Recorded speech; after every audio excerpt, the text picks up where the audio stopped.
তাহলে এই কোষগুলো মূলত তারও তো একটা খাবার রয়েছে নাকি?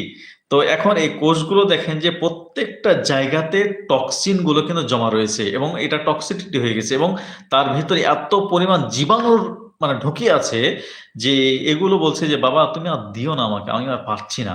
কিন্তু আমরা কি প্রতিনিয়ত তাকে দিতে আছি যে মা না নেও নেও নেও নেও, তাকে দিতেই আছি। তাহলে এই যে তাকে প্রতিনিয়তই আমরা তাকে দিচ্ছি আর সে বলছে যে না বাবা আর দিও না, আমি আর পাচ্ছি না।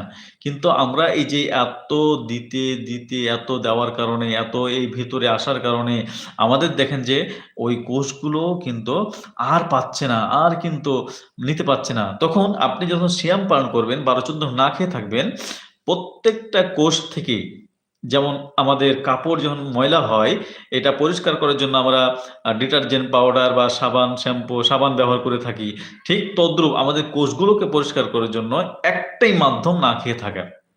হ্যাঁ, না খেয়ে থাকা, রোজা রাখা, সিয়াম